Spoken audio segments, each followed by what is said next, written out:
umbrella. So he trekked all the way from the bookstore, buy an umbrella, and then get here. My name is VinhXTruong. It's a privilege to be here, standing here, talking to you guys, future millionaires, right? And that's what we're here for, right? How to cash six-figure checks and how to also be a millionaire by the time you guys graduate college. The most important thing is I want to make this more interactive. Instead of just me telling, I want to ask you guys to be involved. I want you guys to be open, because being an entrepreneur, you have to be outside your box. You can't be behind doors. You can't be doing things that are by yourself. In order to make money in entrepreneurship, you need people, you need relationships, you need to be able to connect with other people, right? So I want to make this to where you guys are comfortable to ask me anything. And you guys are comfortable to raise your hand and comment. And it makes it easier for us to learn and grow together, okay? So the title company actually has insurance on it, right? Always covers it, or is it? So if you open up title at Patent Title or another escrow officer or another title company, it has insurance on it, right? So they're binding the policy to be insured on everything that they found, right? And so when you buy the insurance, it comes with it, right? If for some reason something pops up and it's not on their title report, then their insurance company will then cut a check to settle the difference. So when you buy an auction, you're not working about it. That's right. That's right. So there is a lot of risk buying in at the auction, right? There is no insurance at the auction. There's absolutely no insurance. You're not getting a title policy at all. And the reason why buying at the auction has the discounts is because you are risking the equity that you're buying because it's lower. It's always going to be lower, right? Yes? Can you talk about like the types of real estate investments that you do? Like, Absolutely. Residential or commercial? Yep, I will definitely do that. Yes, ma'am. The list of the addresses of Yep, I got it here too. I hope you guys are ready. Everybody have Wi-Fi, right? Okay, cool, because this is going to be interactive, right? Everybody's going to start dropping addresses, and then we'll start analyzing deals, okay? Go ahead. one more. What would you say to somebody who, like, they feel basically kind of stuck? Like, they got their career, they got their money, but it's like they won't move to eBay. Do you offer, like, one-to-one mentorships to help that person move forward, or what? For $25,000, I'll give you the answer. But yes, I will share that too, because, like, you know, I always say, like in life, you always need somebody to guide you, right? So like your parents could take you only so far, right? But once you get to a certain age, like my kids at 15 now, they don't want to fucking listen to me, right? Could I curse here? I don't know. But they don't want to listen. They want to be there. They want to spend the money, but they don't want to do half of the work, right? And so like having a mentor in the corner, having somebody that you could bounce back ideas, and having somebody that you could ask questions to that have the answer to, that's going to be where the value's at, right? I mean, you guys go to school, right? If you guys ask your instructor something, and if that instructor doesn't know the answer, then I don't know, you know what I'm saying? So like, but yes, you definitely need a few of those people in your corner. Yes? People generally scared of buying off auction property. Yes. Yeah. 100%, 1,000%. It is the most risky investment. Oh, so not for me. So like if I buy up the property and I sell it to someone else, would that person be scared of buying their property because it was auctioned off? Okay, so let's pretend we win the property for $150,000. She has it comped at 180, right? She goes by the house. Comp is comparable. She goes by the house. It's vacant. She changes out the lock, and she does a little bit of lipstick, which is paint and carpet, right? And she says, you know what? I think it's going to sell for $199. And she does find an agent, which is sitting right here, and he puts it on the MLS right here. And within 7 days, he gets an offer for $190, right? So now she has a choice on accepting that offer. So if she does accept that offer, he's going to then send the contract, and guess what's going to happen? It's going to go to the title company. And once it goes to the title company, boom, the insurance escrow officer is going to look at the title and see that the property got auctioned off and see if they can insure it. And if they can insure it, then that seller signs it. They show up to closing at 190. It pays off her cash thingy at 150, and she walks away with a check of 40,000 minus closing costs. Okay, there's a lot of closing costs involved. Okay, but we'll talk about tax benefits in a little bit. But so that insurance covers the buyer on that title. But the buyer does know that it was auctioned off. Yeah, it's fine, yeah. He's fine with it. Yeah, absolutely, right? Yeah, has anybody bought any cars at the auction? Anybody buy cars at the auction? Yes? Okay, cool. So like, it's just Business.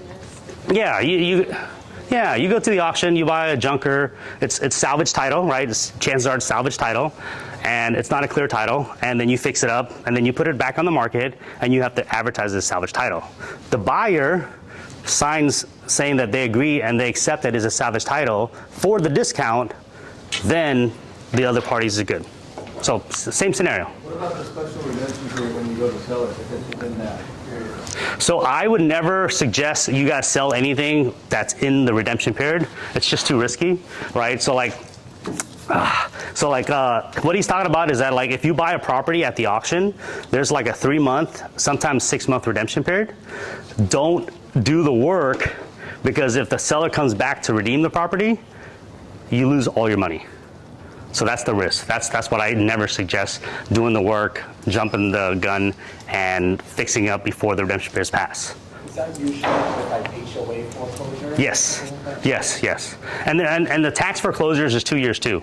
So the redemption on a tax sale, 2 years. So that means that if I bought the property next week on Tuesday at the auction, they have 2 years to come back to pay the price that I bought it for and 25% of my money. So one scenario, and we'll start. If he buys the property for $100,000 at the auction, right, and he goes past year 1 and they don't redeem, he then on year 2 it's 50% on your money. What that means is like if you bought it for $100,000, on year 2 if they try to redeem it, they have to pay him $50,000 in interest plus his $100,000 back. So he's getting $150,000 if they redeem.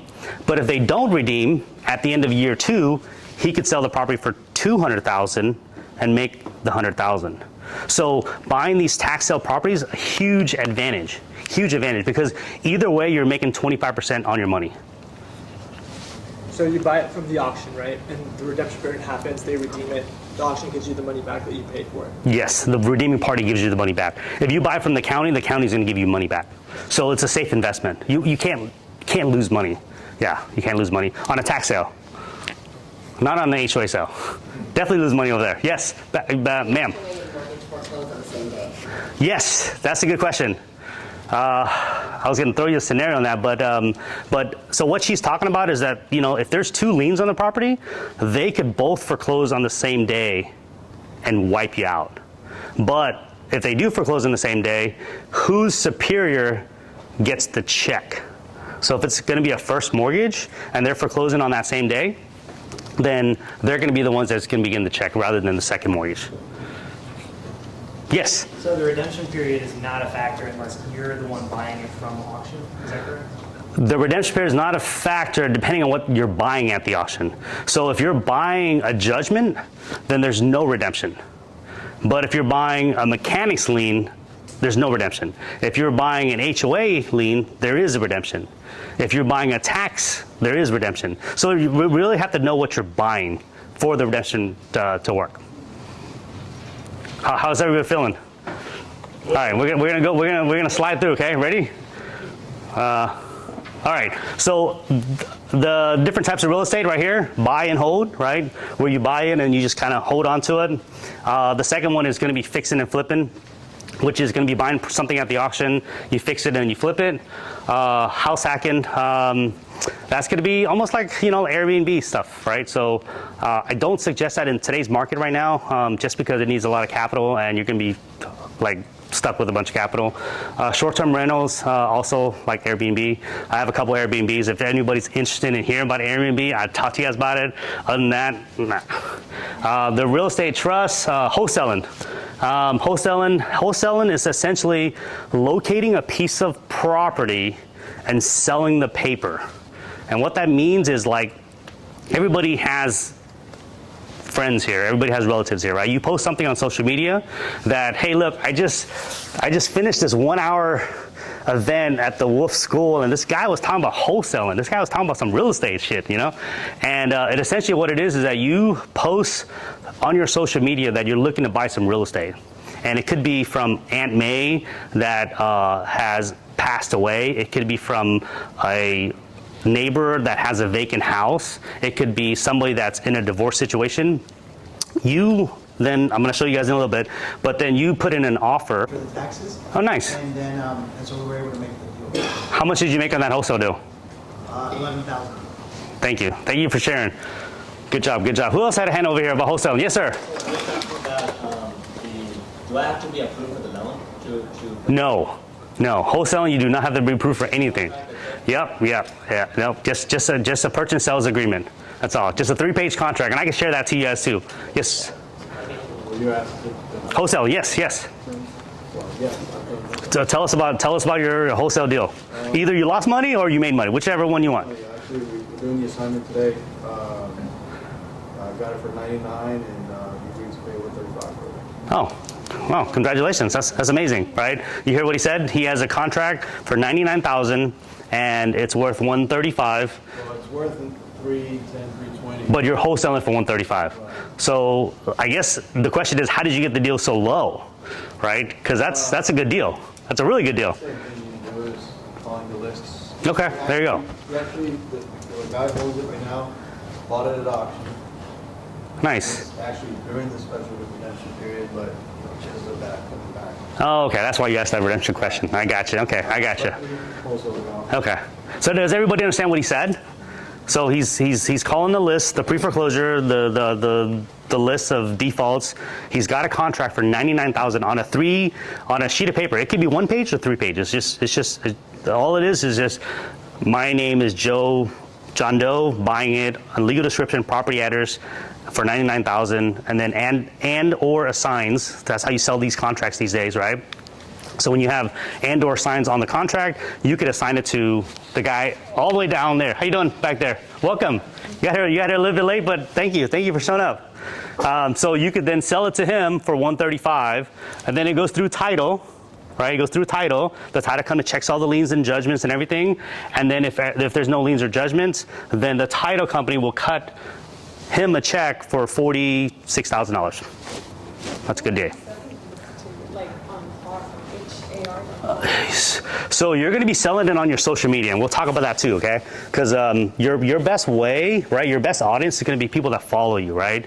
And when you guys get in this industry, you're going to be following people in the industry too, right? And if more people know that you're in the real estate business, guess what's going to happen?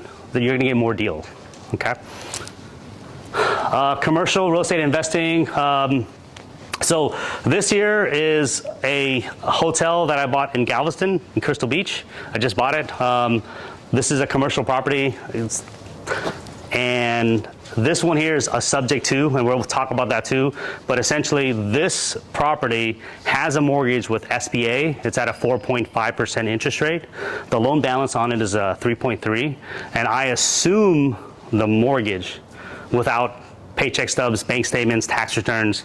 The bank just let me take over the note, and they modified the loan back into current, right? We'll talk about that too, right? But these are the type of commercial deals that are the sweet spots of investing in real estate. And this is a pre-foreclosure also. So somebody was about to lose it, and I came in and picked it up. Crowdfunding. Anybody know what crowdfunding is? Anybody want to know? Okay, well, I'll just tell you real quick. So crowdfunding is, so this is there's what, 70, 60 people here, 70? So it's all of our money together buying one piece of real estate, right? So if I was up here, I'll say, hey, look, let's go buy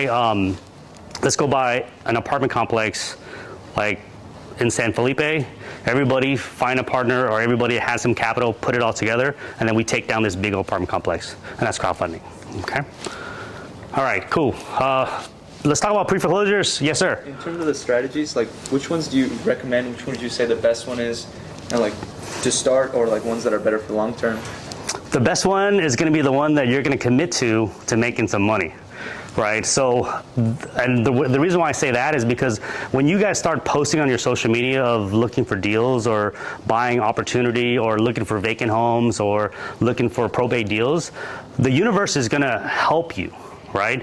You have to post it out, right? Because if I'm gonna be posting pictures of a bunch of food all day, I'd be like, man, I'm a fatty. I'm gonna keep eating all day, right? But I mean, it's a different thing, right? But what I'm saying is that like when you start posting real estate, posting opportunity and asking for the universe, that's how you're gonna get it back.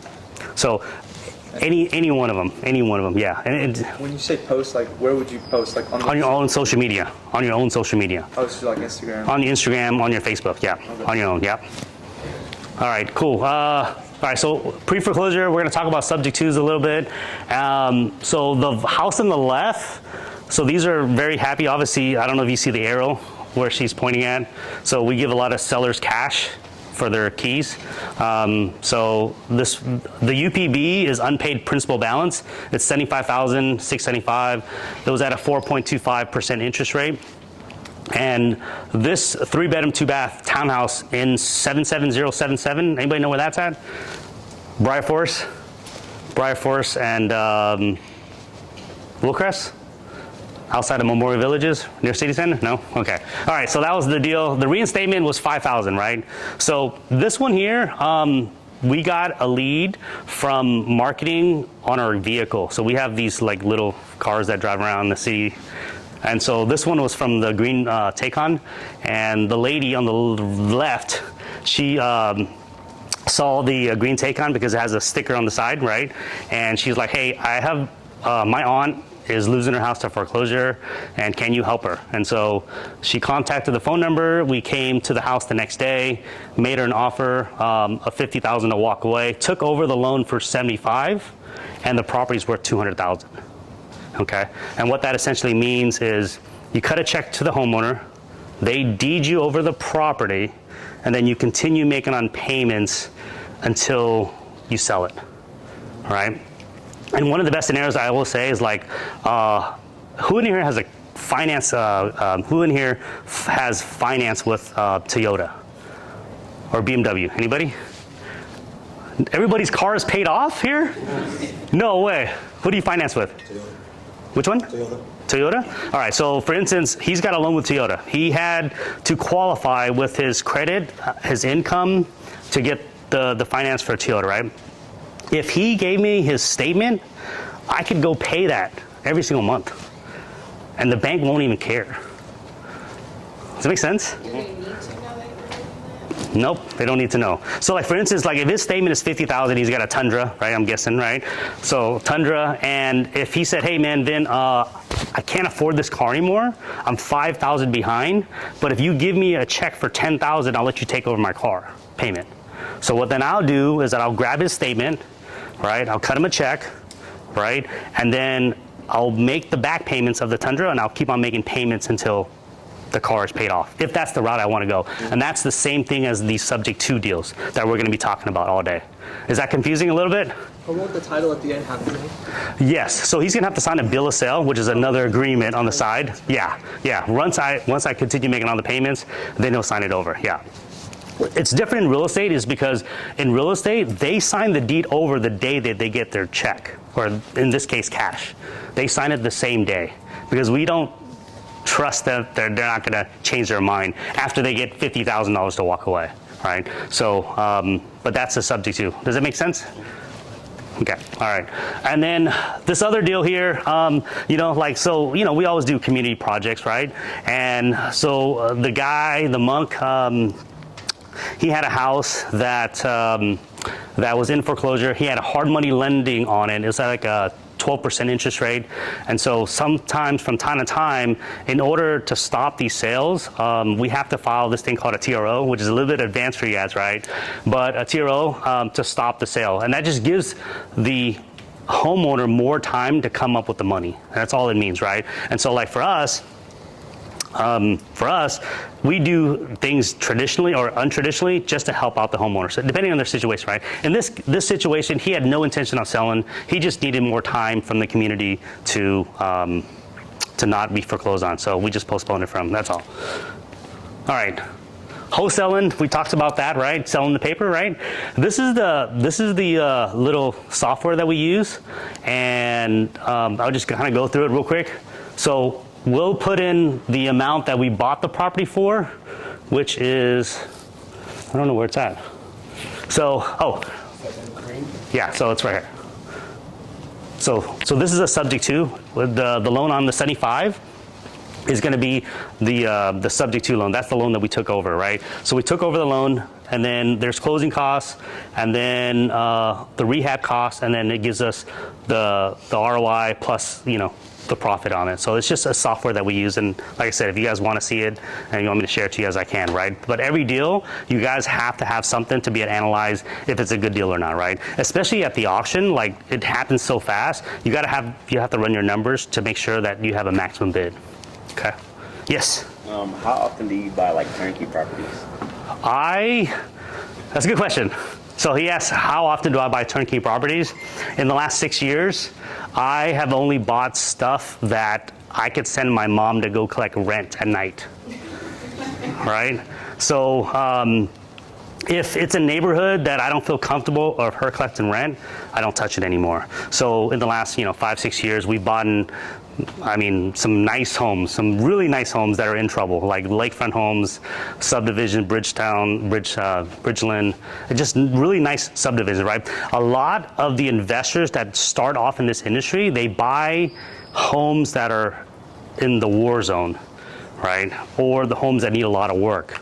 It's because they're not comfortable in buying nice properties, right? But I will say, nice properties don't make as much profit as the ones that do need work too, right? So then you kind of just have to like gauge on what's comfortable for you, right? And like one of the examples is like if yes, anybody know Spring Branch here? All right, so Spring Branch, right? It's a hot market, right? Everybody knows Spring Branch. But if I was gonna go buy a builder home, which is a brand new home for $400,000 in Spring Branch, right? Well, chances are that subdivision is only worth $400,000 because the builder set a price to sell these homes. And let's pretend I get it for $380,000, right? And it's worth $400,000. There's still not enough juice to be made, right? But it's a new home, it's newly built, it's got no problems, it's got no title issues at all, right? But that's not what I'm looking for in my investment, criteria. I'm looking for like value-added properties that could appreciate or have equity in there already, right? That's the difference between different investors. All right, so this other deal, right? And I keep talking about these subject twos, right? Because the subject twos are like one of the hottest trends in real estate investing. It's been like that for a long time, right? But a lot of people don't talk about it, and maybe it's because there's other things that involved in it. But this here, if you look at the statement, it's like, dude, that's like. It hasn't even happened yet. Today's only the 24th. Like, how did I get a statement that's like way ahead, right? So this deal here last week, the lender right here, Face Servicing, the loan number, you guys could have it, I don't care. So the monthly payment on this beach house property, this Airbnb that's been running, it's in Crystal Beach. The monthly payment on it is $31.20, and it's $20,000 behind. If you look at it right here, the interest rate is 7.35, and the unpaid principal balance is $288,000, right? So I have it comped at $450. So the appraisal value or the comp value is $450 minus the $288 minus the reinstatement for the bank gets me a profit of $122,000 roughly, right? And then of course I have to minus the closing costs, right? So that's a recent deal that came through a referral just by me posting on social media, and she called and said, hey, look, I have a house that I want to get rid of, and I know you buy in Crystal Beach. And I said, give me the address. She gave me the address, and within 3 hours I drafted up the purchase sales agreement.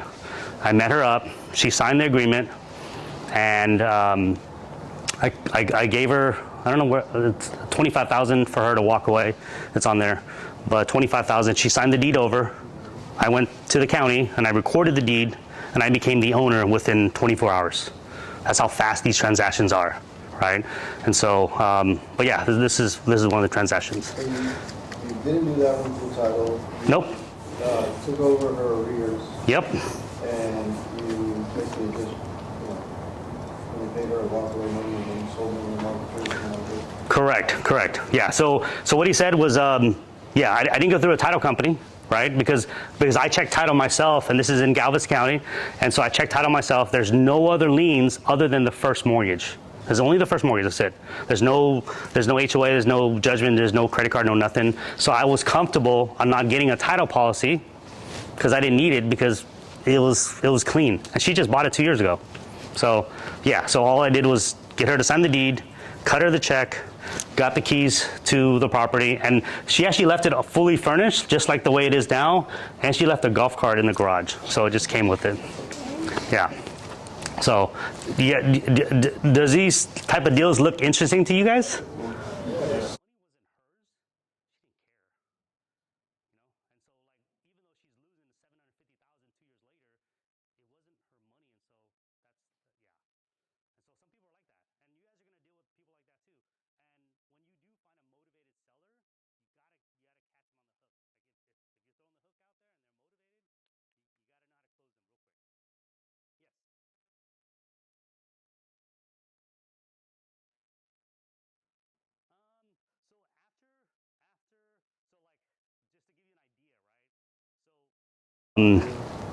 Bazoria has about 90 to 100 foreclosures, right? But we check out of the 300, only 150 meet our cash buy criteria. And then of the 150, only 75 of them make 6 figures. You see what I'm saying? So like we start narrowing it down. And so of the 37 properties that we check title every single month for the last 5 years, can we make a mistake? Yes, but just based on those ratios, we'll just zip on through. We'll just zip on through check and title. So, but I mean, it's insurance, right? It's insurance, right? But the cool thing about it is that when we check title like this, and then now it's going to be on the market for $450, and you guys could just follow this address and you'll see it. So you guys could follow what I'm talking about, right? So when you follow this address and you see it on the market and you see it at the closing table, it's going to show you, right? The reason why. But you start adding up, it starts getting expensive. That's all. Anything else? Yeah, quick question. So when you went to that lady's house and you bought the property, Yes. you gave her a $20,000 check? Yes, correct. And Yes. so did you have like a notary with you? Yeah. So whenever are you doing this this drawing? We still have some people that haven't did it right for you. Okay, if you haven't filled out for the raffle, notarized by a third party that checks their ID and verify it's them that is selling the right property to us. Precinct 1 through 8, and then on the executions, what they mean is that it's going to be a judgment, it's going to be a mechanics lien, it's going to be an HOA, it's going to be a lawsuit. On the right side is going to be the sales and resales, right? The sales and resales. What I did was that I called my credit card company, right? And I said, hey, look, what is the balance transfer special that you guys are offering right now? And they said, hey, look, we have one at 0% for 12 months. And then we have another one for 4% for 18 months. So what I did was that I called them and I said, hey, give me a balance transfer into my checking account. And so what they did was that they transferred my credit line into my checking account, and I took that cash and I bought real estate with. You guys follow? Could you guys see that happening? You guys even know what I'm talking about? Okay, so that's what I did. So that's what I did when I was 24. I didn't have any money. I didn't have anything else. I just had credit, and so that's what I did. And we'll talk a little bit more about it. But essentially, if you guys don't have credit now, ask your parents to add you on as a secondary on their credit. It has to come from within, right? Like I could show you how to work, run, operate a deal, but if you're not motivated, I'm not gonna be able to help you. If you won't get up and you won't pick up your phone and you won't dial 100 phone calls, I can't help you, right? You gotta be motivated yourself to do it yourself, right? So like mindset is very important. We have 10, 20 minutes in the morning that we listen to audios of mindset, but like you just have to keep on reminding your why when you're doing anything. Because if you don't have a why, then you're not going to be like motivated to do anything at all, right? So if your why is going to be family, if your why is going to be financial freedom, if your why is going to be having 3 properties, you're going to have to figure that out. I hope I answered all your questions. I hope I gave you guys like a good insight of like real estate investing, So do you have any more questions? Yes? How do I invest with you? You gotta get on stage and we'll give you a plaque. Give you a plaque. Yes, ma'am. Everyone, so Angel had a list of everyone that checked in when they got here and they'll get the slides, or is that? Does anybody care for those slides? You guys do care for that? Okay. Angel, can you? Okay, cool. All right, there you go. There's a commitment right there. All right, so that's one thing, right? And like I said, it's updated. It's all real addresses, real properties. I don't think Christina's gonna have any problem. How did you guys hear about this event again? Huh? Anybody from the outside? Anybody from like outside, not from school? Where'd you come from? Your brother goes to school here, and he told you about it? Oh, so your brother told you and he's not here? Oh my God. Okay. Welcome. How'd you? Christina, I met with her for like a one-on-one. Okay, good. How is she? Yeah. She's who's better, me or her? No, just kidding. I don't know. Oh, really? Okay. Your friends are here? They all showed up. Did I give you guys more value than you guys expected? Yes. No? 100%? Yeah. Okay. Was there anything else that that I didn't brush on? Yeah, I will. Is there anything else that I didn't brush on that you guys want to know before I get off? Because then we're gonna talk about stuff. Because he's already looking me down right here. He's like, you're going way past already. Was there anything else that like we didn't talk about at all on any of the slides that you guys want to know about? Cannot. Yeah, you need your own cash. Yes, sir. Are REITs worth the time? If you're wanting to make a 12% interest and you don't want to do your own deals. Do you deal with short sales? Absolutely. I do short sales also. Yeah, so I do have a short sale right now in the Galleria. It's owed $1 million and the property's only worth $750, and so the bank has to discount $250 for us to work. But yeah. No, so normally what I'll do is I'll do a BPO first, and then I'll get a value, and then once I get a value, then I'll know what to market, and then I'll find the buyer. So I work the reverse. Yeah, I do the reverse.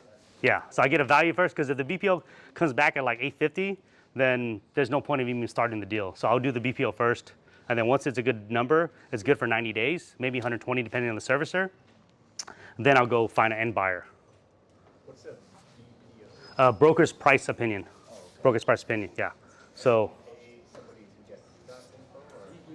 no, I do my own. So I do my own BPO and also pay for an appraiser to do a value also. Yeah, so two values, right? Angel said it was okay to let you know we do have like a happy hour for real estate. If you want to come and scan the barcode, you can come grab something off the table and the flyer's there. Yes, sir. Do you see value in like short-term, like renting and like Airbnb? If you're doing Airbnb short term, you're not going to see appreciation, and you're going to tie up a lot of your capital, and you may be exhausted from the tenants and the management company. I just don't want you to start real estate on a wrong foot. It's more of a hassle, and the cash flow is not that much. Yes. For this economy, what's the best method you say? Subject to? Or Yes, subject to is going to be the best method, yeah. Because you don't have to have credit, no bank statements of credit score. You just need a deal, and all you need is like a little small amount to cut them a check for them to sign it over. Yes. Okay, so bought it at the auction, HOA. Yeah. Do I pay the HOA, right? Yes, you pay the trustee, yes. Okay. Yes. What about tax lien? You pay the constable for the tax lien. And So the mortgage company, I don't pay. You don't- Not really TRO. yes, you don't pay until you find out who they are. Who they are. Yes, you got to find out who they are first to pay. But there's redemption on it. There is redemption. Yeah, wait till the redemption is over. Then Yeah, wait for redemption. until the time limit is out. That's correct, yeah. So basically, don't pay. Yes. Yes. Oh, Yes. so you said you do Airbnb or? I do. I have 3 Airbnbs. Yeah, And the hotel's all Airbnb. Okay, how is that like? Like, how are you like feeling? The Airbnb, you have to have a good management company. Let's give him an applause. He's taking time.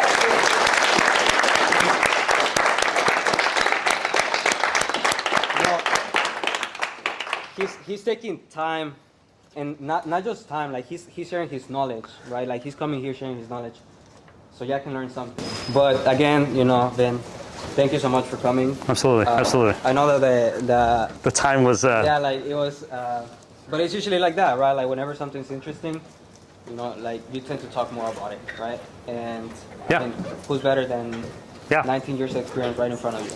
Just want to give you guys value. Yeah. I want to get into the auction game, but I'm not. You're not ready for it, yeah. But in the meantime, well, so one part is when and how can I join you guys and so just send me a watch or DM and something? send me a DM. You have one of those cards? I'll get One of those cards? Yeah. Well, I'm glad you made it. Did you learn something today? Yeah. Good. Awesome. Sometimes I see, do you help stop the foreclosure? Like, I do it all the time. I call foreclosure. Buying off auction properties. So like they are? 100%. Yeah. 1,000%. Yeah. It is the most risky investment. Oh, so not for me. So like if I buy off the property and I sell it to someone else, would that person be scared of buying that property because it was auctioned off? Okay, so let's pretend we win the property for 150,000. She has it comped at 180, right? She goes by the house, comp is comparable. She goes by the house, it's vacant, she changes up the lock, and she does a little bit of lipstick, which is paint and carpet, right? On that title. But the buyer does know that it was auctioned off? Yeah, it's fine. Yeah. And he's fine with it? Yeah, absolutely, right? Okay. Has anybody bought any cars at the auction? Anybody buy cars at the auction? Yes. On year 2, if they try to redeem it, they have to pay him $50,000 in interest, plus his $100,000 back. So buying these tax sale properties is a huge advantage, because either way you're making 25% on your money. So you buy it from the auction, right? And the redemption period happens, they redeem it, the auction gives you the money back that you paid for it. Yes, the redeeming party gives you the money back. If you buy from the county's gonna give you money back. So it's a safe investment. You can't lose money. Yeah, can't lose money on a tax sale. Not on the HOA sale. Definitely lose money over there. Yes. Can the HOA and mortgage foreclose on the same day? Yes, that's a good question. I was gonna throw you a scenario on that, but so what she's talking about is that, if there's 2 liens on the property, they could both foreclose on the same day and wipe you out. But if they do foreclose on the same day, whose superior gets the check? So if it's gonna be a first mortgage and they're foreclosing on that same day, then they're gonna be the ones that's gonna be getting the check rather than the second to work. How's everybody feeling? Good. We're gonna slide through. Okay, ready? All right. So the different types of real estate right here: buy and hold. Right, where you buy it and you just kind of hold on to it. The second one is going to be fixing and flipping, which is going to be buying something at the auction. You fix it and you flip it. House hacking. That's going to be almost like. Winner is Joseph Guerra.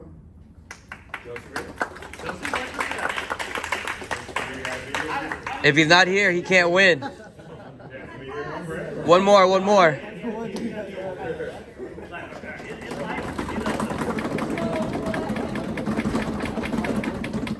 to say something, right? So 80% of success is showing up.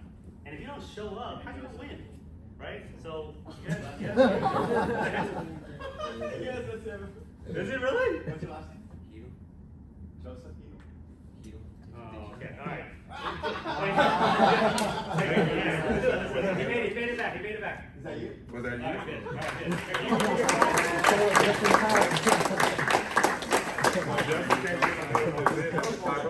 When you close at the title company, usually you get a nice little Popeye gift. But this is for National Safety Month and also Hurricane Season.